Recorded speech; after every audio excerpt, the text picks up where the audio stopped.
La lección de esta semana es tan importante porque nos enseña el equilibrio entre el juicio de un Dios ofendido y el amor y la misericordia de un Dios misericordioso. Cuán grande es el pecado de robarle a Dios. Y a veces nos encontramos odiando a personas solamente porque alguien nos habló mal de él. He preguntado por qué hay iglesias que no crecen, porque se está encubriendo al anatema. Miren cuán abarcante es el pecado. La iglesia crece con el poder del Espíritu Santo y donde hay pecado no puede morar el Espíritu Santo. ¿Cómo es posible que por el pecado de una sola persona Dios diga que todo el pueblo pecó? ¿Cómo es posible que un Dios de amor sea tan drástico con una equivocación de una persona que al final de cuentas tomó algo que después en el siguiente combate Dios autoriza a que el pueblo tome de los despojos? ¿Por qué si iba a cambiar de opinión no cambió antes y de esa manera preservaba la vida de esta persona? Son preguntas que muchas veces la gente se puede hacer y que quizás tú te la estés haciendo. Por eso te doy la bienvenida y un gran saludo, mi apreciado hermano y mi apreciada hermana, para el repaso de la lección de esta semana, que como vemos está muy interesante. El texto para memorizar lo encontramos en el libro de Jeremías, capítulo 17 y versículo 10. Yo, Jehová, que escudriño la mente, que pruebo el corazón, para dar a cada uno según su camino, según el fruto de sus obras. Como siempre, antes de leer o de abrir las Sagradas Escrituras, debemos pedir la dirección de Dios para que guíe y nos dé la sabiduría para entender. Oremos. Amado Dios, gracias por la oportunidad que nos das de, aún con libertad, poder abrir tu palabra. Guíanos en el estudio, Señor. Sé propicio a cada uno de nosotros. Bendice a cada hermano y hermana que a través de redes está viendo el repaso de esta lección. Ayúdanos a abrir nuestro entendimiento para poder recibir las enseñanzas y ponerlas por obra. Perdona nuestros pecados, te lo imploramos en el nombre de Jesús. Amén. La lección número 6 para el 8 de noviembre de este último trimestre del año y que se titula El enemigo interno. Las tres primeras partes de la lección hablan casi del mismo tema, pero con enfoque diferente. En las lecciones anteriores habíamos visto cómo en el libro de Josué, que simboliza la llegada del pueblo de Dios, o sea, de nosotros que estamos viviendo en los últimos tiempos, la llegada hacia Canaán. Ese es el simbolismo. Por lo tanto, en este libro deberían estar revelados de una forma un poco oculta, pero revelados al fin, los eventos finales. En la lección anterior habíamos visto cómo la condenación de la gran ramera está simbolizada en la lección que vimos anteriormente. ¿Cuáles son los acontecimientos finales que están incluidos en la lección de esta semana? Empecemos con leer el capítulo 7 del libro de Josué, en el cual se basa casi toda la lección de esta semana, a excepción de la última parte que está hablando del capítulo 8. Pero quizá como antecedente, la lección de esta semana empieza cuando Josué envía espías nuevamente a una ciudad pequeña en relación con la que ya habían tomado, que era Jericó. Como habíamos visto en lecciones anteriores, Jericó era el centro prácticamente de toda Canaán, donde se centraba toda la idolatría, todo el comercio, toda la corrupción, y era aparentemente la ciudad más poderosa. Había otra ciudad que era pequeña, que era Ai. Esta ciudad, por revelaciones de los pasajes bíblicos, se cree que estaba en una elevación. ¿Por qué? Porque ellos podían ver cuando venía el ejército contrario. De hecho, eso lo vamos a ver en esta lección. Cuando venía el ejército contrario y podían estar apercibidos. La segunda vez que va Josué, después de la derrota, y Dios le dice, anda, tómala porque la he entregado en tus manos. Dice que el rey de Ai vio cuando Josué venía con su ejército y se apresuró para salir a su encuentro. Eso quiere decir que la ciudad estaba ubicada en una parte alta, una parte estratégica. Y recordemos que 40 años atrás habían ido los espías, los 12 espías, de los cuales Josué y Caleb formaban parte, y que 10 de ellos dieron informes negativos. En cierto sentido realista. ¿Por qué? Una parte del informe que dijeron 10 de los espías es que habían gigantes en esa tierra y que nosotros ante ellos parecíamos gusanos. Y en parte esto era real. Entonces, ese Dios que va a luchar contra ese pueblo era el único que le podía hacer frente contra todos esos pueblos que eran guerreros, eran malvados. La maldad ya había alcanzado su clímax, tal como vimos en la lección anterior. Decir que Israel estaba preparado para hacer frente a todos esos pueblos era imposible. Humanamente era imposible. Pero aquí vemos la grandeza de Dios. Y lo que nos enseña la lección de esta semana es que el verdadero enemigo del pueblo de Dios no está afuera. El verdadero enemigo del pueblo de Dios está dentro. Una derrota por 2 causas, y eso es lo que vamos a ver. Capítulo 7 de Josué, desde el versículo 1. Pero los hijos de Israel cometieron una prevaricación en cuanto al anatema, porque Acán, hijo de Carmi, hijo de Sabdi, hijo de Sera, de la tribu de Judá, tomó del anatema, y la ira de Jehová se encendió contra los hijos de Israel. Después Josué envió hombres desde Jericó a Ai, que estaba junto a Bet-Aven, hacia el oriente de Betel, y les habló diciendo: subid y reconoced la tierra, y ellos subieron y reconocieron a Ai. Y volviendo a Josué le dijeron: no suba todo el pueblo, sino suban como 2,000 o 3,000 hombres. Y tomarán a Ai, no fatigues a todo el pueblo yendo allí, porque son pocos.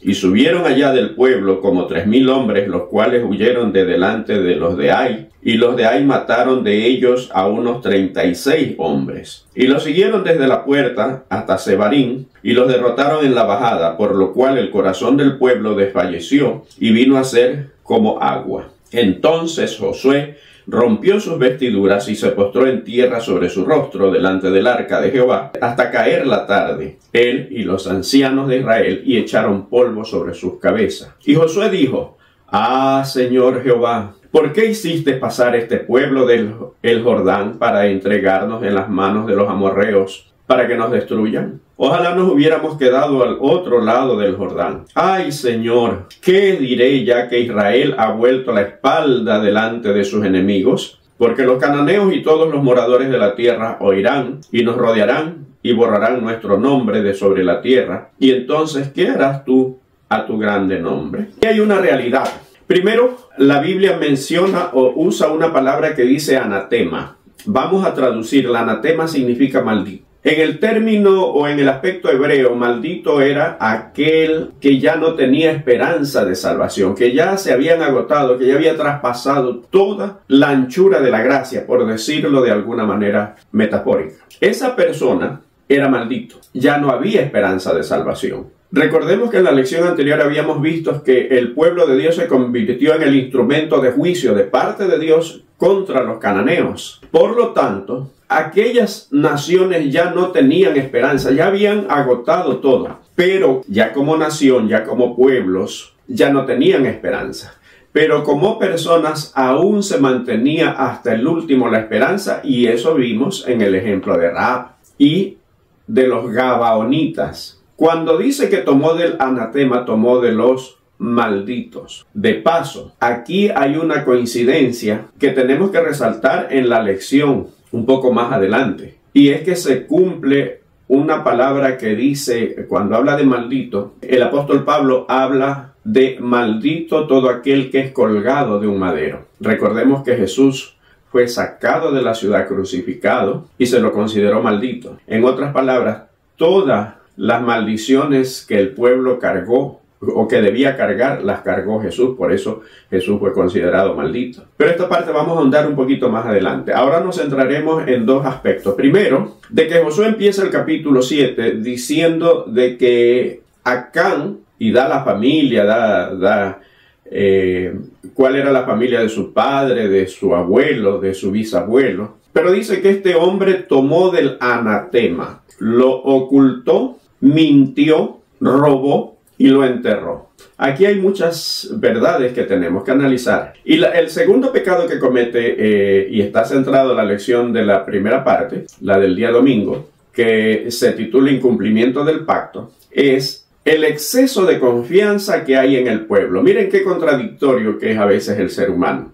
40 años atrás habían sido demasiados negativos. Dijeron, no, somos como gusanos ante ellos. Es pueblo de gigantes, no vamos a poder. Nos han traído para matarnos. Con engaños nos trajeron hasta acá y acá ya nos van a dejar solos y nos van a matar estos gigantes. Mejor no vayamos. Pero ahora el exceso de confianza le dice, no, es una ciudad pequeña. No vas a fatigar a todo el pueblo. Creo que con 2.000 o 3.000 hombres.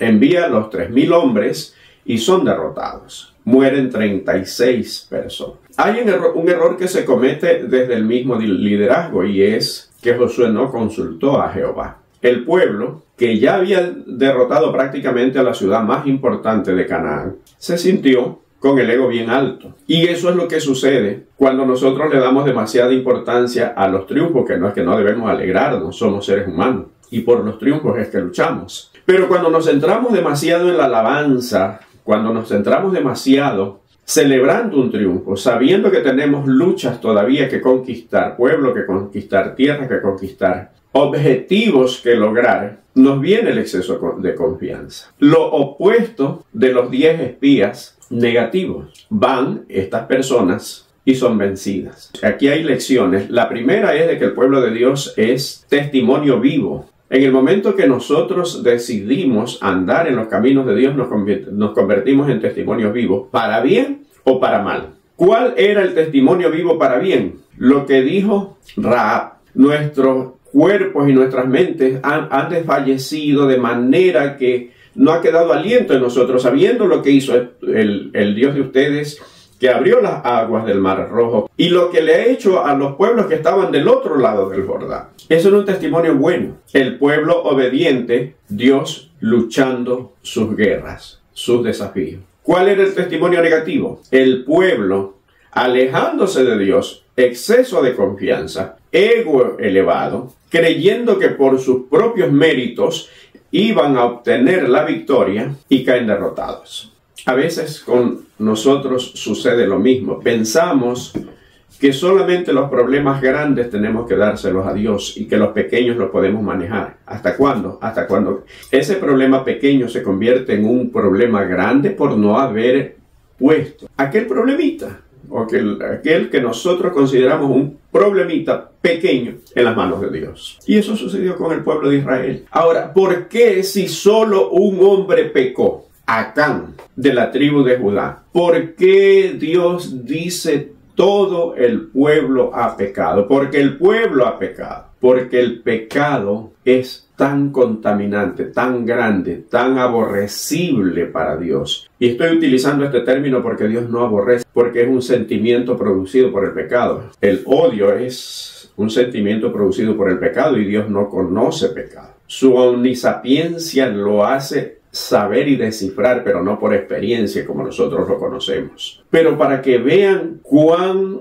aborrecible es el pecado ante Dios y cuánto contamina. ¿Te has preguntado por qué hay iglesias que no crecen? Porque hay pecado oculto. No lo digo yo, lo dice la sierva de Dios. Y lo dice la Biblia también. Este es un ejemplo práctico. ¿Por qué hay iglesias que no progresan, que no crecen? Porque se mantiene oculto el pecado y las personas que de pronto llegan a saberlo, en lugar de tratar de erradicarlo con amor, como lo hizo Josué, que ya vamos a ver un poquito más adelante, tratando con amor al pecador, de poner fin a la situación, se convierten en cómplices.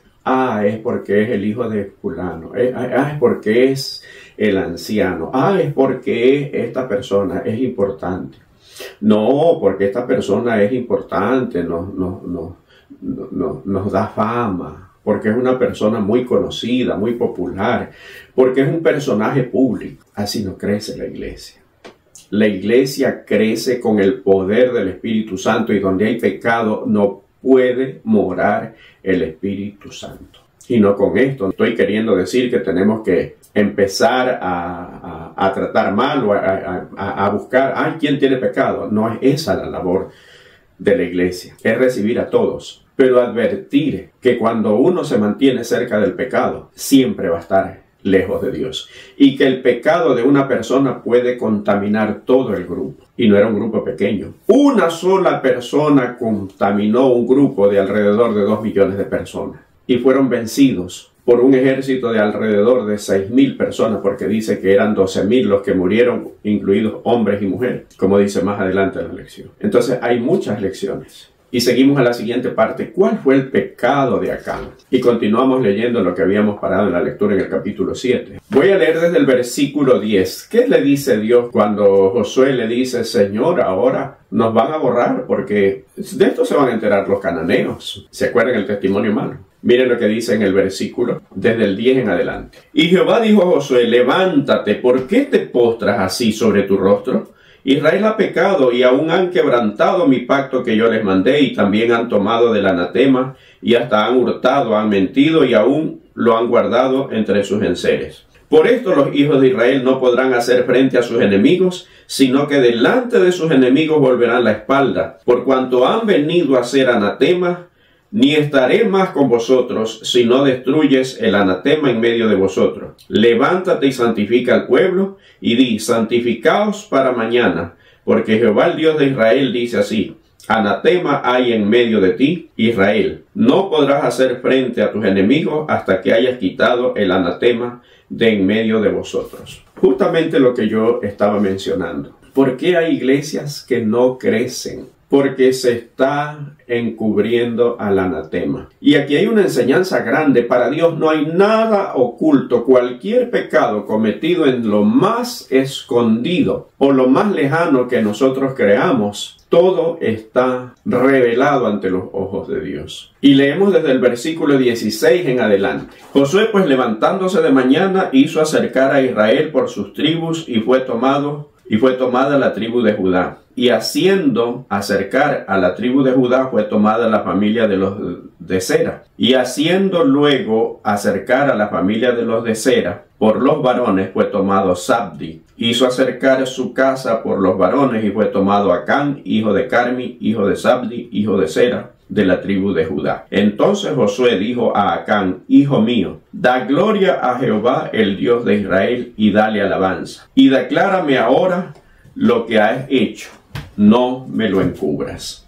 Primero, Dios le dice a Josué, ¿por qué te postras? Levántate. ¿Qué quiere decir con esto? ¿No hay que orar cuando tenemos problemas? No. Hay problemas que no se solucionan con oración, sino con acción. Hay un maldito dentro del pueblo que está haciendo maldito a todo el campamento. Por lo tanto, yo no estaré más con ustedes. Miren cuán abarcante es el pecado. Y no es porque Dios se resiente, estoy resentido, estoy esperando. Por eso es que muchas veces se enseña de que Dios está con la varita ahí esperando. Esperando que tú te equivoques y ahí está. Ahora sí te voy a castigar. Y por esto los voy a castigar a todos. Y no es así. Dios no quiere destruir a ese pueblo. Si bien es cierto que la mayoría del pueblo era ignorante, bueno, casi todo el pueblo, a excepción de la familia de Acán, porque dice que toda su familia fue destruida. Si bien es cierto que el pueblo era ignorante, pero le dice a Josué, levántate. ¿Por qué te postras? Esto no se soluciona con oración. Esto se soluciona con acción. Porque si tú no cortas el pecado, yo no estaré más contigo. ¿Qué lecciones tenemos para nuestras iglesias en los actuales momentos? Y cómo nosotros debemos mantener el equilibrio entre el amor por el pecador y no interponernos entre los juicios justos de Dios. La lección de esta semana es tan importante porque nos enseña el equilibrio entre el juicio de un Dios ofendido y el amor y la misericordia de un Dios misericordioso. Valga la redundancia. Así como ese Dios estaba dispuesto a luchar por su pueblo, a que no hiciera nada como habíamos visto en lecciones anteriores, pero también tenía unas exigencias mínimas, y era que su pueblo tenía que estar alejado del pecado. ¿Qué nos enseña la lección de esta semana? Que los verdaderos enemigos del pueblo de Dios no están afuera, están dentro. Sí, es verdad que de afuera nos atacan las otras denominaciones religiosas que nos quieren hacer aparecer como fanáticos, hacer aparecer como malos, porque hasta se nos tilda de ser malintencionados y que nosotros queremos decir unas verdades que aparentemente no están en la Biblia. Actualmente existen muchos engaños a través de redes sociales, y lo peor es que las personas no filtran verdades, simplemente creen la primera versión. Y a veces eso sucede dentro de la iglesia. El primero que te da la versión, a ese le creíste. Cuando va la verdadera versión, tú ya no la crees porque ya estás contaminado. Y a veces nos encontramos odiando a personas solamente porque alguien nos habló mal de él. Y es triste. ¿Cómo podemos, especialmente aquellos que ejercen o ejercemos algún tipo de liderazgo en la iglesia, cómo podemos nosotros equilibrar el amor por el pecador, la vindicación por ese pecador, y a su vez dejar que ese Dios justo haga sus juicios cuando hay pecado? Por eso es que nosotros debemos ver en el ejemplo de Josué y en el ejemplo de Moisés, que fueron líderes que mantuvieron el equilibrio. A veces la iglesia se contamina con corrientes teológicas, ideológicas, ni siquiera son teológicas porque no están amparados en la Biblia. Se deben a malas interpretaciones, pero por ejemplo en los actuales momentos existe una corriente que es el universalismo. Si bien es cierto que sí tienen sus propias iglesias y todo, pero esa corriente de ideas se está introduciendo dentro de las organizaciones religiosas en los actuales momentos, dentro de las iglesias, y están tratando de contaminar las doctrinas de todas las iglesias, inclusive de nuestra iglesia. ¿Qué dice el universalismo? Se basa en dos pasajes bíblicos. Uno, aquel que dice el apóstol Pablo: ninguna condenación hay para los que están en Cristo Jesús. Ellos creen que con eso ya, una vez que murió Cristo, ya no, ninguno es condenado, por más que sea el pecador más empedernido, el más atroz, por más que haya cometido aberraciones impublicables, no va a haber condenación. Eso no es lo que dice la Biblia. Ahora, ¿por qué se condena a Acán por tomar estos objetos? ¿Qué toma? Oro, plata y un manto. Todo esto, más o menos, si nosotros lo calculamos en nuestra época, tenía una equivalencia entre 75 y 100 mil dólares. Era una cantidad tremenda. Pero ¿por qué Dios actúa tan severamente con Acán y después les permite tomar de los despojos? Porque la primera ciudad que fue tomada fue Jericó. Y miren cómo Dios es respetuoso de sus propias leyes. Y vamos a dar dos ejemplos. El primero, de todo le enseñó esto a Moisés, y está escrito, especialmente la mayoría de estas leyes están en Levítico. El pueblo debería entregar las primicias a Dios, que eran los primeros frutos, una vez que lleguen a Canaán. La primera ciudad en ser conquistada fue Jericó. Había grandes riquezas. ¿Qué dijo Dios? Todas las riquezas serán para los tesoros de la casa de Dios, o sea, para Dios. Pero lo demás lo destruirán porque es maldito. Lo que tomó Acán era lo que debió haber ido a la casa de Dios, porque se convertían en primicias. Y eso le pertenecía a Dios. Acán no estaba cogiéndose algo de los del pueblo de Jericó. Estaba cogiéndose algo que ya le pertenecía a Dios, porque Dios fue el que luchó, Dios fue el que dio la victoria, el que derrumbó los muros, el que entregó en sus manos a esta ciudad que era la más grande y la más poderosa. Eso le pertenecía a Dios, le estaba robando a Dios. Miren cuán grande es el pecado de robarle a Dios. Hoy nosotros lo minimizamos. Por eso Malaquías dice: robará el hombre a Dios. Vosotros y todo el pueblo me habéis robado. Malditos sois con maldición. Pero parte de eso, Acán tenía otro pecado más. Vino Josué con los ancianos y se postran delante del arca de Dios. Pasaron tiempo allí orando. Acán vio la derrota del pueblo de Dios por una ciudad pequeña. Acán vio a las madres de los 36 caídos en batalla llorando por sus hijos. Acán vio el duelo y no se conmovió. Entonces, la primera lección que habíamos visto es cómo Acán robó. Y la segunda lección que encontramos aquí es de que Dios celebra un juicio justo. Eso también está en las Sagradas Escrituras. Y que parte de los acontecimientos finales están revelados en la lección de esta semana. Está revelado el juicio investigador porque se celebra un juicio. En los versículos 16 al 19 del capítulo 7, Dios le dice cómo debe celebrarse el juicio. Y Dios es muy respetuoso de sus leyes. El hombre las minimiza. La lección de esta semana nos enseña cuán grande es el pecado. No importa qué clase de pecado sea, es pecado. Y como vimos en la lección de la semana pasada, a veces nosotros que ponderamos tanto el sábado y que está bien, es un mandamiento olvidado, pero nos olvidamos de los otros 9. ¿Cuántas personas han sido afectadas, por ejemplo, por una calumnia? ¿Y acaso no hay un mandamiento que dice no levantarás contra tu prójimo falso testimonio? Exactamente el mandamiento 9. Y hay mandamientos que son intangibles, por ejemplo el último, no codiciarás. Por eso es que nosotros debemos someternos a Dios cada día. Así como el pueblo debió haberse sometido a Dios aún en la batalla más pequeña. Por eso Dios ordena un juicio, que es símbolo del juicio investigador. Así como se celebró el juicio, que ya vamos a ver detalles, en la parte del día martes, que ya la vamos a ver, se celebra un juicio, que es símbolo del juicio investigador. Así como se está celebrando en los actuales momentos un juicio, Dios celebró un juicio en el desierto. El juez en ese momento se convirtió en Josué porque él era el que organizó el juicio. Sin embargo, había un acusado que era Acán y que necesitaba vindicarse. Miren qué justo que es Dios. Dios le dice, mañana vas a hacer el juicio. Acán tuvo todo ese tiempo y aún antes, en el momento que vio cómo el pueblo fue derrotado, tuvo oportunidad de arrepentimiento. ¿Qué pasó con Acán? ¿Por qué Acán cayó? Del verbo callar estoy hablando.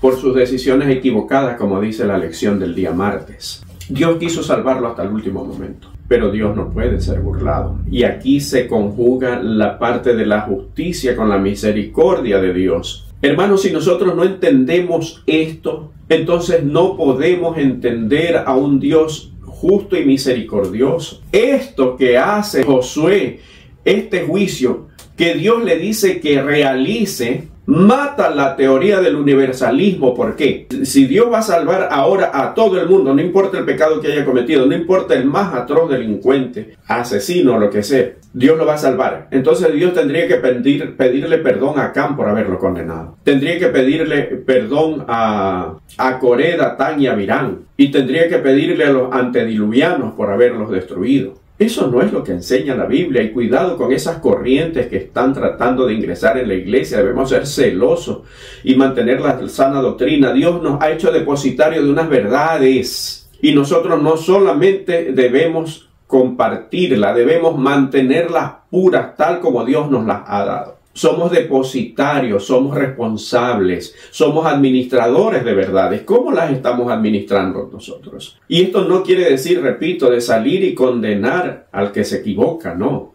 Debemos tener la sabiduría suficiente para vindicar, pero aquel que no quiere ya ser vindicado, como dice la Biblia, declararlo gentil y pecador, como le dijo Jesús a sus discípulos. Se celebra el juicio. Hace acercar primero a todo el pueblo por tribus. La acusada ahora es la tribu de Judá, y ahora por familias, así hasta que llega a Acán. ¿Por qué Josué le dice a Acán, hijo mío, declárame, da gloria a Jehová? Yo quiero leer un texto que está en Hebreos, capítulo 10 y versículo 28. El que viola la ley de Moisés por el testimonio de 2 o 3 testigos, muere irremisiblemente. Eso dice el libro de Hebreos. Y está citando textos del Antiguo Testamento. ¿Cómo era parte de esta ley? ¿Se acuerdan cuando le traen a la mujer supuestamente encontrada en el hecho del adulterio a Jesús, pero era solamente para tentarle? Era una trampa que le tendieron a Jesús. Y que Jesús dijo, el que de vosotros esté sin pecado sea el primero en arrojar la piedra. Ese era un juicio basado en la ley de Moisés, donde decía que si 2 o 3 personas eran testigos, tenían que traer al acusado.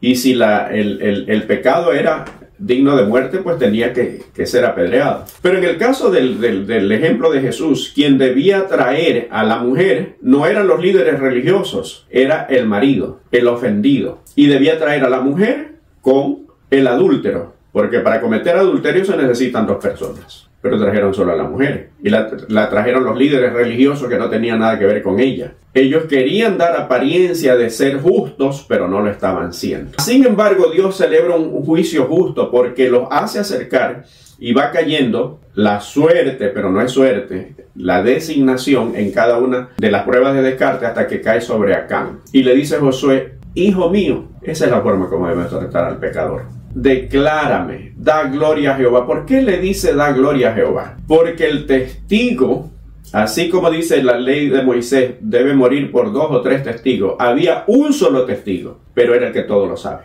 Lo que le quiso decir Josué a Acán es: hijo mío, el que te está acusando no es ningún hombre, es el que todo lo sabe. ¿Te vas a poner a luchar con Dios o le vas a dar la gloria a Dios de decir, sí, Dios solo lo sabe todo? ¿Me vas a decir la verdad o vas a seguirla ocultando? ¿O quieres que Dios me la diga? Por eso Josué le dice a Acán: hijo mío, declárame, da gloria a Jehová. Y en ese momento confiesa. Pero usted puede decir: pero confesó pues. Y la Biblia dice que el que confiesa sus pecados, Dios lo perdona. Hay 2 clases de arrepentimientos. Uno, el que es producido por temor a las consecuencias, y otro, el que es producido por el dolor que sentimos cuando hacemos algo malo, cuando somos conscientes de que nos equivocamos, de que no debimos haber hecho eso y tratamos de vindicar. ¿Qué significa vindicar? Ir donde la persona ofendida, pedirle perdón, pero primero confesar nuestro pecado ante Dios y pedirle perdón.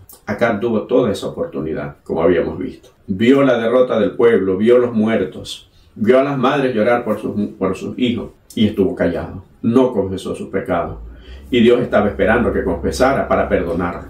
Vio a Josué y a los ancianos postrados allí ante el arca de Jehová, con polvo en su cabeza, que era señal de duelo, de dolor. Y Acán siguió callado. Vino el juicio. Vio cómo se iba desarrollando el juicio. Iban siendo descartados y vio cómo se involucró primero a todo el pueblo, después a una tribu, después las familias, hasta llegar ahí. Y Acán siguió callado. Eso no es un verdadero arrepentimiento. ¿Qué es el arrepentimiento? El mejor concepto de arrepentimiento que yo he escuchado es aquel que dice Ellen White. El arrepentimiento verdadero es dolor por el pecado y abandono del mismo. Es dolor por aquello malo que hicimos y el compromiso de no volverlo a hacer con la ayuda de Dios. Y Acán no tuvo esa conducta. ¿Qué es lo que has hecho?, le dice Josué. ¿Por qué has turbado al pueblo? Túrbete ahora, Jehová, en este día. Hay 2 arrepentimientos. Aquel que es producido por el temor a las consecuencias una vez que se descubrió el pecado, pero de que de haber sido posible se hubiera mantenido oculto, o aquel que nos produce un dolor por lo que hicimos y lo cortamos y lo abandonamos, como dice el espíritu de profecía. ¿Cómo está tu vida? No quiero convertirme ni en acusador, pero ¿cómo está tu vida con Dios? ¿Estás a cuenta? Dios conoce todo. En el día final, aún los condenados dirán: justos son tus juicios. Aquí hay un simbolismo del juicio investigador. ¿Por qué? Porque así como se realizó el juicio de Acán y fue Dios el que tenía las pruebas y la evidencia, en el día final Dios dirá: aquí está todo lo que hiciste. Sí, lo hiciste oculto, creíste que nadie te vio, pues a mis ojos nada está oculto. Y aquella persona dirá: Señor, justos son tus juicios, merezco ser condenado. Por eso es que la Biblia dice que enjugará a Dios toda lágrima de los ojos de los salvados. ¿Por qué? Porque mientras un miembro de una familia se salva, ve con dolor cómo se está perdiendo su ser amado. Por más que ese ser amado diga: justos son tus juicios, pero será el último dolor que sentiremos los salvados. ¿Por qué? Ahí es cuando vendrá Dios y enjugará nuestras lágrimas. Lágrimas de dolor de haber perdido eternamente un ser querido, pero que Dios en su misericordia permitirá que olvidemos, para no seguir sufriendo como sufrimos acá cuando perdemos a un ser amado. Ese es el Dios misericordioso. Y vamos a la penúltima parte, que es la puerta de esperanza. Esa derrota que sufrió el pueblo de Dios le sirvió como estrategia. ¿Para qué? Para poder vencer. Dios transforma todo lo malo para los que aman a Dios en algo bueno. ¿Qué pasa con esa derrota? Después del castigo de Acán, tristemente, fue apedreado él y toda su familia. Fue quemado y se hizo un monumento de piedras ahí. Y ese valle se llamó Acor, o Valle de la Turbación. Ese valle lo convierte Dios en el símbolo de una victoria. Y eso vemos en el capítulo 8 de Josué. No vamos a leer todo, pero dice que Josué, ahora ya bajo la dirección de Dios, que le había dicho: ve, no tengas miedo, anda y toma Ai, que yo la he entregado en tus manos. Ahora Josué convierte esa derrota en estrategia. Y ya no va confiado con 3,000 hombres, va con todo el ejército. Así es como debemos nosotros solucionar los problemas, por más pequeños. A veces le decimos a Dios, no, esto no es pecado, esto es algo insignificante, hasta que se convierte en un verdadero problema que nos puede alejar verdaderamente de Dios. Pero Josué ahora toma todas las medidas. Una estrategia de guerra, Dios ya le había asegurado la victoria, pero él no se confía como se confió la primera vez. Arma una estrategia. Primero dice, vamos a poner hacia el occidente, vamos a poner una emboscada. Entonces vamos a ir el resto del ejército, unos pocos hombres vamos a ir de frente. Obviamente la emboscada la pusieron en la noche, cuando todavía dormían los de Ai. Cuando amanece y ve que venía el ejército, ellos muy de mañana salieron a atacarlos como la primera vez. Se sentían tan seguros de la victoria que dejaron las puertas abiertas. Y mientras se acercaba el ejército de Israel y ellos salían, vino el resto del ejército israelí y tomó la ciudad porque habían dejado las puertas abiertas. Recordemos que habíamos visto nosotros en lecciones anteriores que una ciudad para permanecer necesitaba tener muros fuertes, alimento suficiente y un ejército capaz. Entonces ellos lo tenían, pero dejaron las puertas abiertas. Y aquí confirma también la parte que yo les decía de que era una ciudad que estaba en lo alto. ¿Por qué? Porque cuando empieza la batalla con el pueblo de Israel, primero van persiguiéndolo. El pueblo de Israel que estaba de frente y que se fingió derrotado y empezó a correr, pero sí se dieron cuenta en el momento que ya el humo estaba saliendo de la ciudad. Entonces se vuelven y empieza la lucha. Ahí es cuando ellos también se vuelven y se dan cuenta y que era una emboscada. Entonces tratan de retroceder, pero viene la otra parte que ya había tomado la ciudad y los cogen entre dos frentes y los destruyeron a todos. Dios había entregado, Dios es el que hace las luchas.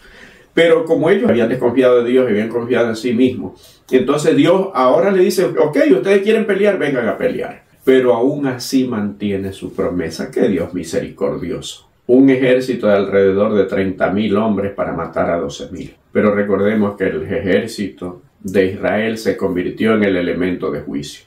Y dice la Biblia que mantenía su lanza levantada hasta que el pueblo triunfó. Según los eruditos dicen que no era una lanza, era una hoz. Yo no sé si ustedes han visto que en muchos países la justicia, el símbolo de la corte de justicia es una hoz, porque significa justicia, significa juicio. Lo que tenía levantado Josué era una hoz, según los eruditos bíblicos, según historiadores de alta credibilidad. Entonces, la mantuvo levantada ¿hasta cuándo? Hasta cuando la derrota de los de Ai y de los de Betel fue completa. ¿Qué significa esto? Que los juicios de Dios habían caído sobre esas ciudades. Los juicios de Dios están cayendo en este mundo. ¿Cómo está nuestra vida de relación con Dios, de comunión con Dios? Cada día nosotros vemos cómo los juicios de Dios se desarrollan sobre ciudades, sobre partes de ciudades. ¿Cómo estamos viviendo nosotros? ¿Estamos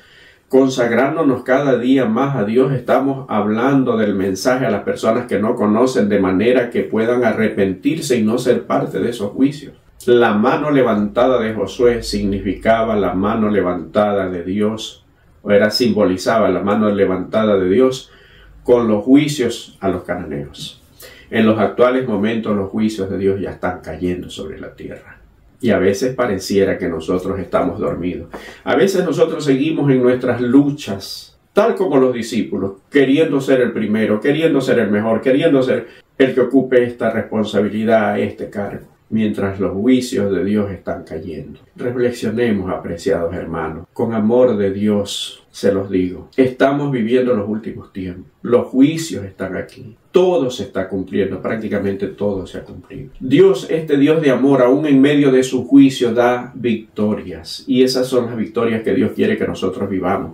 Y que seamos testimonios vivos. Y con eso vamos a la última parte de la lección, que es un testigo del poder de Dios. ¿Quién mejor que Josué para ver o para ser testigo de ese poder de Dios? De haber visto abrirse las aguas primero del Mar Rojo, después del Jordán, cosa que Moisés no pudo ver, y de muchos milagros más. Y cuando Josué creía que ya había visto todo por las maravillas que se habían hecho desde que estuvieron en Egipto, hasta que salieron con mano fuerte, el cruce del Jordán y la caída del maná y todos los milagros que Dios hizo, Dios le dijo, prepárate porque no has visto nada. Cosas muchas más grandes verás. Ese es el llamado que Dios te está haciendo hoy día. ¿Has visto milagros en tu vida? Dios está dispuesto a hacer milagros más grandes. Entre más nos acercamos al fin, es verdad que la Biblia dice que el Espíritu de Dios se aleja de la tierra y por eso vienen calamidades y todas estas cosas.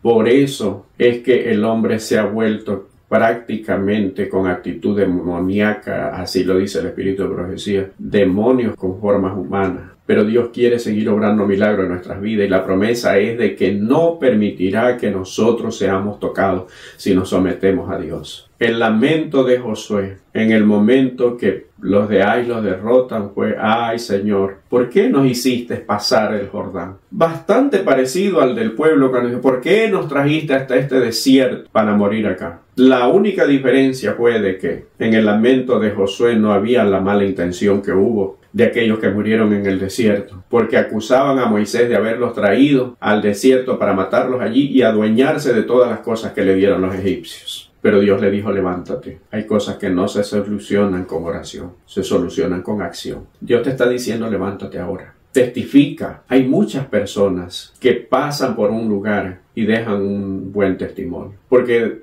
después viene un adventista a un trabajo, por poner un ejemplo, y dice: aquí ya estuvo un adventista, sí, los adventistas son así, de esta manera, de la otra, no comen esto, ¿no? Y hacen una descripción de los adventistas en base al testimonio que dio ese adventista que estuvo allí. Y ese testimonio se vuelve una ancla para poder entonces allí anclar el mensaje en esas personas. Pero es muy triste cuando dicen: pero tú, ¿por qué haces eso? Si aquí también hubo un adventista, pero ese sí trabajaba el sábado, ese sí comía de todo, ese tomaba, ese hacía de todo. Es triste, ¿verdad? Tener que reconstruir un altar derribado. ¿Qué clase de testigo eres tú? Como habíamos visto desde el comienzo, nosotros podemos ser testigos para bien o para mal. Dios quiere que seas un testigo para bien. Quiere obrar milagros en tu vida. No importa la situación que estés pasando. Solamente piensa que Dios te va a sacar de allí. No importa si tienes alguna debilidad que consideras que es irremediable, que ya no puedes vencer. Sométete a Dios. Dios es el único que puede darte la victoria, así como se la dio al pueblo de Israel. Nos vemos la próxima semana en una nueva lección. Y recuerda, comparte la lección. Dale me gusta, comparte en tus redes sociales y suscríbete al canal si no lo has hecho. Que el Señor te bendiga.